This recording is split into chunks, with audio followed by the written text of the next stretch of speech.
ಜವಾಬ್ದಾರಿ ಇದ್ರೆ ತತ್ಕ್ಷಣ ಇವತ್ತೇ ಸಂಜೆ ಒಳಗೆ ನೀರು ಬಿಡುವಂತ ಕಾರ್ಯಕ್ರಮವನ್ನು ಹಮ್ಮಿಕೋಬೇಕು.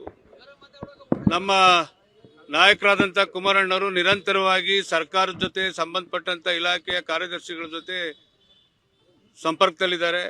ಅವ್ರಿಗೆ 3 ಕಾಸಿನ ಮಣ್ಣೆಣ್ಣೆಯನ್ನು ಕೊಡದೇ ಇರತಕ್ಕಂಥ ರೀತಿಯಲ್ಲಿ ಸರ್ಕಾರ ವರ್ತಿಸ್ತಾ ಇದೆ. ಬಹುತೇಕ ಇದು ನಾವು ಸಾಂಕೇತಿಕವಾಗಿ ಇವತ್ತು ವಿಶ್ವೇಶ್ವರಯ್ಯ ಸ್ಟ್ಯಾಚ್ಯೂ ಮುಂದೆ ಇವತ್ತು ಜಿಲ್ಲಾಧಿಕಾರಿಗಳ ಕಚೇರಿ ಮುಂದೆ ನಾವೆಲ್ಲರೂ ಸೇರಿ ಇವತ್ತು ಒಗ್ಗಟ್ಟಾಗಿ ಪ್ರತಿಭಟನೆ ಮಾಡ್ತಾ ಇದ್ದೀವಿ. ಇದು ಮುಂದಿನ ದಿನಗಳಲ್ಲಿ ಇವತ್ತು ಸಂಜೆ ಒಳಗೆ ನೀರು ಬಿಡದೇ ಇದ್ರೆ ಕುಮಾರಣ್ಣವರ ನೇತೃತ್ವದಲ್ಲೇ KRSಗೆ ಮುತ್ತಿಗೆ ಹಾಕುವಂತ ಕಾರ್ಯಕ್ರಮವನ್ನು ಮಾಡುವಂತ ಕಾರ್ಯಕ್ರಮಗಳನ್ನು ಹಮ್ಮಿಕೋಬೇಕಾಗುತ್ತೆ.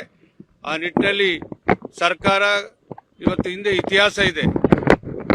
ಯಾವ್ಯಾವ ವರ್ಷದಲ್ಲಿ ಯಾವ್ಯಾವ ತಿಂಗಳಲ್ಲಿ ನೀರು ಬಿಟ್ಟಿರ್ತಕ್ಕಂಥ ಇತಿಹಾಸ ಇದೆ.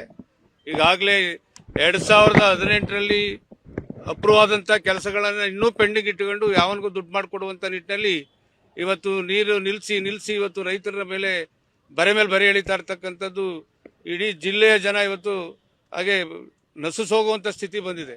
ಆ ನಿಟ್ಟಿನಲ್ಲಿ ಈ ತಕ್ಷಣ ನೀರು ಬಿಡುವಂಥ ಕೆಲಸವನ್ನು ಇವತ್ತು ಮಾಡದೇ ಇದ್ರೆ ಉಗ್ರವಾದಂಥ ಹೋರಾಟವನ್ನು ನಮ್ಮ ಪಕ್ಷದ ವತಿಯಿಂದ ಹಮ್ಮಿಕೊಳ್ತೀವಿ ಅಂತಕ್ಕಂಥ ಮಾತನ್ನು ಹೇಳಿಕ್ ಬಯಸ್ತೀವಿ.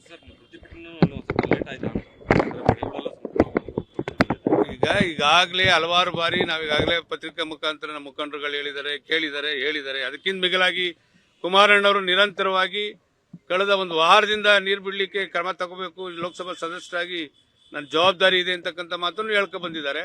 ಆದರೆ ಎಲ್ಲೋ ಒಂದು ಕಡೆ ಈ ಮಂಡ್ಯ ಜಿಲ್ಲೆಯ ಜನಕ್ಕೆ ಬುದ್ಧಿ ಕಲಿಸಬೇಕು ಅನ್ನೋ ನಿಟ್ಟಿನಲ್ಲಿ ಸರ್ಕಾರ ಯೋಚನೆ ಮಾಡೋದಾಗಿದೆ. ಇದಕ್ಕೆ ತಕ್ಕ ಉತ್ತರವನ್ನ ನಮ್ಮ ಜಿಲ್ಲೆಯ ಜನ ಕೊಡ್ತಾರೆ ಅಂತಕ್ಕಂಥ ಮಾತನ್ನು ಹೇಳಿಕ್ ಬಯಸ್ತೇವೆ. ಅದಕ್ಕೆ ಕಣ್ಣು ಕಿವಿ ಇದ್ದಿದ್ರೆ ಕೇಳಿಸ್ಕೊತಾ ಇದ್ರು, ನೋಡ್ತಾ ಇದ್ರು. ಇವೆರಡು ಒಟ್ಟೋಗವೆ.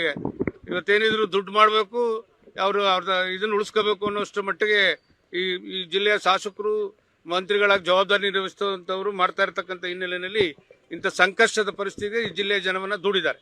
ಇಷ್ಟೆಲ್ಲ ಪರಿಸ್ಥಿತಿ ಒಳಗಡೆ ಸರ್ವೆ ಮಾಡ್ತಾರೆ. ಯಾವುದೇ ಕಾರಣಕ್ಕೂ ಆ 6 ಪ್ಯಾಕ್ಸ್ ನೀರು ಕೊಡುವಂತ ಪ್ರಶ್ನೆ ಇಲ್ಲ. ಮೊದಲು ನನ್ನ ಜಿಲ್ಲೆಯ ಜನಕ್ಕೆ ನೀರು ಹರಿಸುವಂತ ಕೆಲಸ ಮಾಡಿ ಸಂತೃಪ್ತಿಯಾಗಿ ಮೊದಲು ರೈತರಿಗೆ ನೀರು ಕೊಡುವಂತ ಕೆಲಸ ಮಾಡಲಿ. ಉಗ್ರವಾದಂತ ಹೋರಾಟವನ್ನ ನಮ್ಮ ಜಿಲ್ಲೆಯ ಜನ ಇಡೀ ಕ್ಷೇತ್ರಗಳಲ್ಲಿ